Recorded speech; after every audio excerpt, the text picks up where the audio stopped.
बिस्मिल्लाहिर्रहमानिर्रहीम, अस्सलाम वालेकुम। मैं हुसैन इकबाल हूँ, हमारे यूट्यूब चैनल देख रहे हैं। तो जनाब, जैसे जैसे वक्त आगे जा रहा है 8 फरवरी के बाद,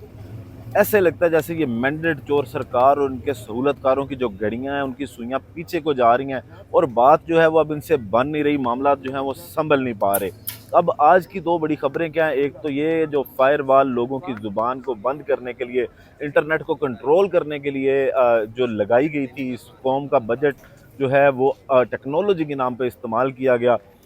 वो वॉल तकरीबन उखड़ गई है। और वो जो एक सारा पूरा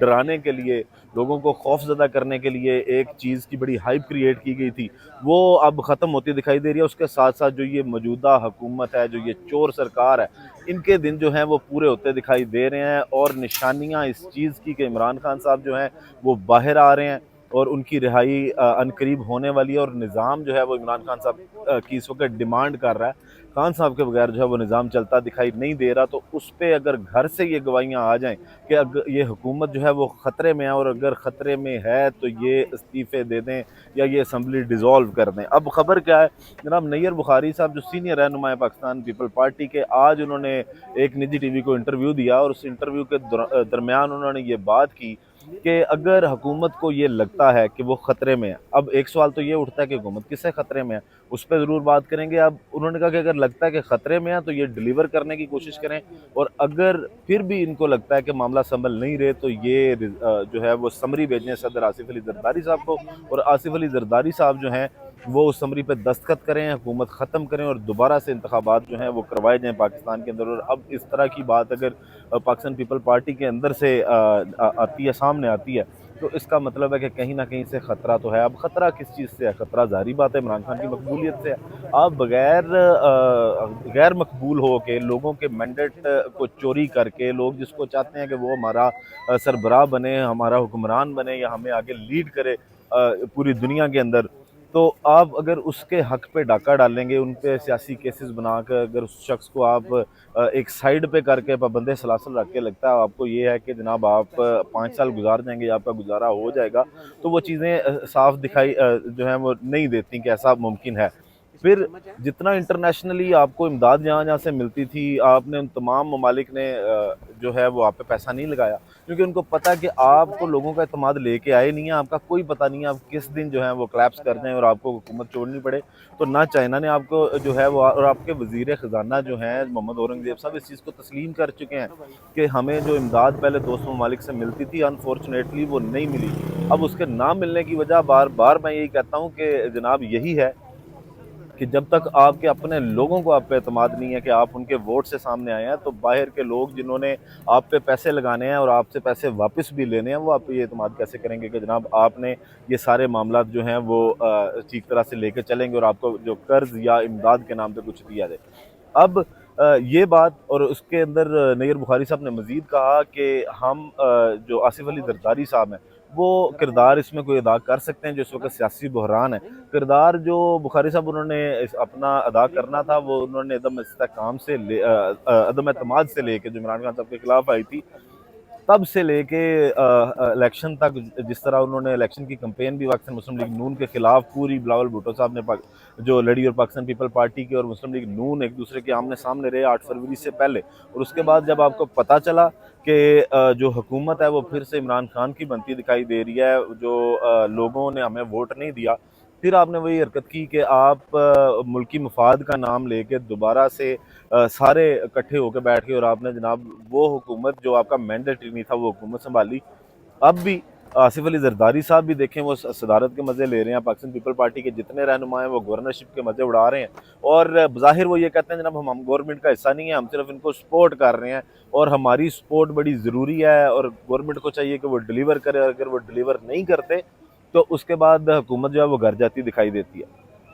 और पूरा सिस्टम डीरेल होता है। अगर कोई गैर आइनी इकदाम किसी इदारे की जानिब से किया जाता है, तो उन्होंने कहा कि जी मामला जो भी हैं वो आइन के दायरे में रह के सेट होने चाहिए, और आसिफ अली जरदारी साहब जो हैं उन्होंने कहा कि सारे मिलकर बैठ के बात करें, लेकिन कोई बैठने को तैयार नहीं है। फिर उन्होंने ये कहा कि इस्टेब्लिशमेंट से इमरान खान साहब बात करना चाहते हैं, लेकिन खान साहब के ऊपर उनको एतबार नहीं है। ये भी अब आपका एक नया, जिस तरह पाकिस्तान मुस्लिम लीग नून जो है वो भी हवा में बातें उड़ाती है कि किसी न किसी तरह से ऐसा हो जाए कि इमरान खान या पाकिस्तान तरीके इंसाफ और इस्टेब्लिशमेंट के मामला जो हैं वो आपस में ठीक ना हो, बिल्कुल उसी तरह आपकी भी यही ख्वाहिश है कि आपको इस तरह की बात करें कि जनाब वो काबिल एतबार नहीं है, और उनके साथ जो है वो इस्टेब्लिशमेंट बात नहीं करना चाहती। लेकिन जिस दिन मामला सेट होने हैं तो वो आपको भी नहीं पता चलना कि कैसे जो है वो चीज़ें बदल गई हैं, क्योंकि आज इशरफा चौधरी साहब ने भी कहा कि इमरान खान साहब के साथ डील नहीं हो सकती। इमरान खान साहब के साथ अगर इस्टेब्लिशमेंट भी करेगी तो मुज़ाकरात ही करेगी, तो वो मुज़ाकरात उसमें दोनों जानिब से जो शर्तें मानने वाली होंगी वो दोनों जानिब से मानी जाएंगी,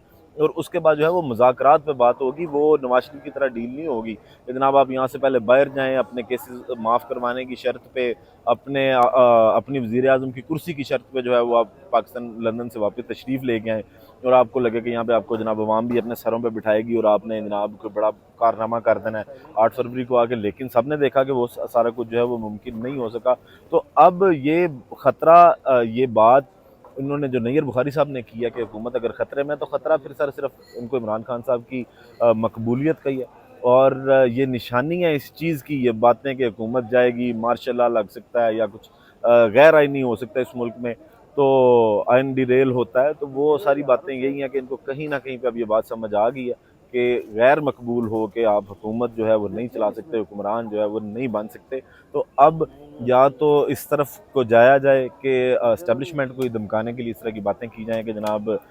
हम अगर हुकूमत छोड़ देते हैं तो फिर कोई और ऑप्शन नहीं बचती। तो वो एक नया कार्ड जो है वो आज पाकिस्तान पीपल पार्टी की जानिब से भी खेला जा चुका है, लेकिन ये गवाही है कि इमरान खान साहब के जो दिन हैं वो आइंदा आने वाले दिनों में वो रिहाई के दिन करीब आने वाले हैं। तो अब जनाब वो फाइबर वाल की बात करते हैं कि फाइबर वाल जो फायर वाल, फाइबर वाल असल में वो जो उज़मा बुखारी साहब की है लाइन, वो इतनी अब मशहूर हो चुकी है कि लोग अब इसको फाइबर वाल से ही जानते हैं।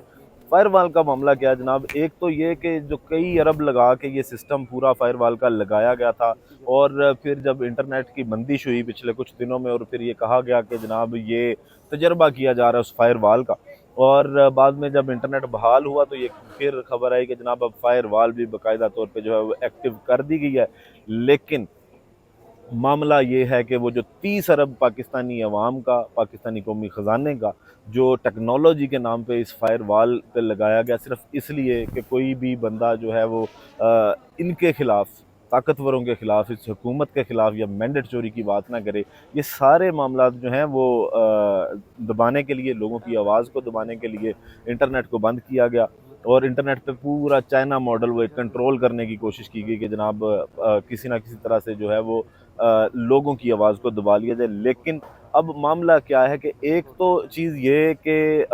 ये जो फायर वाल है जिस तरह चाइना में चलती है, तो ये इतलाक इसका होना था, इंस्टॉल होनी थी, और मुआहदा हुआ था जो टेलीकॉम कंपनीज़ हैं उनके साथ कि जनाब इनके ऊपर ये जो है वो इंस्टॉल की जाएगी, और टेलीकॉम कंपनीज़ की तरफ से भी इनको ओके किया गया था कि जी ठीक है हम ऐसा करेंगे। लेकिन उसके बाद हुआ ये कि पाकिस्तान के अंदर जो टेलीकॉम कंपनीज़ हैं, जैसे अगर आप बात करें कि यूफ़ोन है, यूफ़ोन पाकिस्तानी कंपनी अगर है भी, तो उसके अलावा जोंग जो है वो चाइना की कंपनी है, या टेलीनॉर जो है उसमें भी पाकिस्तान के सारे के सारे शेयर्स नहीं हैं, वो भी जो है वो मल्टीनेशनल कंपनी किसी का हिस्सा है या फिर बाहर से उसको कंट्रोल किया जा रहा है। तो उस वजह से शायद वो तमाम मामला सेट नहीं हो सके जिस तरह ये चाह रहे थे, जिस तरह ये उसको चलाना चाह रहे थे, वो मामला सारे इनसे नहीं बने।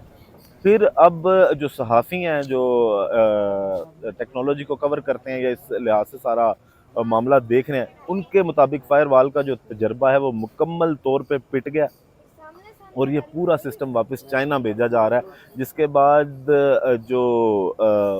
बातें हो रही हैं वो ये हो रही हैं कि या तो अब इसको तब्दील किया जाएगा या कुछ नया सिस्टम जो है वो परचेज़ करके इस पे लगाया जाएगा। अब ये आज डॉन अखबार, उसके अंदर भी जो एडिटोरियल था उसमें भी इस चीज़ की गवाही जो है वो आ गई है कि डॉन अखबार की जो सबसे पहली लाइन है ना वो बड़ी इंटरेस्टिंग है। उन्होंने ये कहा, लिखा है उस अपनी पहली लाइन में कि अगर आपके हाथ में हथौड़ा हो ना, तो फिर आपको हर मसला कील दिखाई देता है, और आपको लगता है कि बस आपने वो हथौड़ा मारना है और वो मसला हल हो जाएगा, लेकिन ऐसा मुमकिन नहीं है। फिर उन्होंने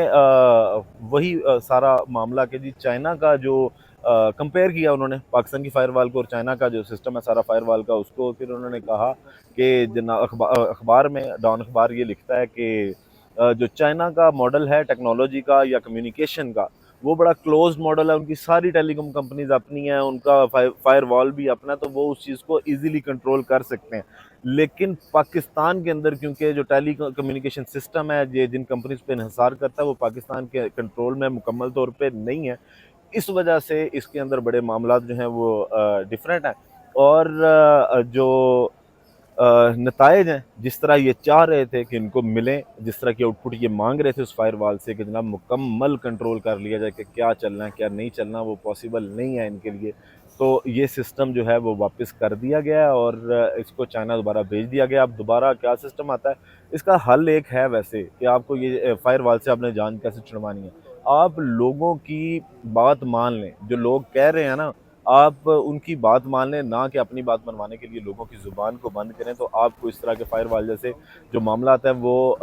लगाने की ज़रूरत नहीं पड़ेगी। अवाम के ये जो बजट ज़ाया हुआ है, 30 अरब रुपया जो ज़ाया हुआ है, इसका जवाब कौन देगा? ये किसकी ज़िम्मेदारी है? ये किसके साथ जाता है अगर ये ज़ाया हो जाता है? और आप जब तक ये नहीं मानेंगे कि अवाम की राय जो है वो मुकद्दस है और अवाम की राय के साथ ही तमाम मामला चल सकते हैं, तो फिर यही सारा सिस्टम चलता रहेगा और आप कोई ना कोई नया उस थोड़े से कील ठोकने की कोशिश करते रहेंगे कि जनाब ज़बरदस्ती या दबाव के तहत या चोट लगा के जो है वो उन मामलात को हल कर लिया जाए। समझ अभी तक इनको नहीं आई, ताकतवर जितने हैं, लेकिन एट द एंड जो अवाम की ताकत है, जो मकबूलियत है जिस शख्स की, वही जो है वो इस मुल्क को लेके आगे चलेगा और मुल्क तरक्की की जानिब भी तब भी जा सकता है अगर अवामी मैंडेट से आए हुए जो रहनुमा हैं, जो सियासतदान हैं, वो हुक्मरान बने। बाकी वीडियो का इख्तिताम करते हैं इसी दुआ के साथ कि अल्लाह ताला पाकिस्तान पर अपनी रहमत नाज़िल करे। पाकिस्तान जिंदाबाद।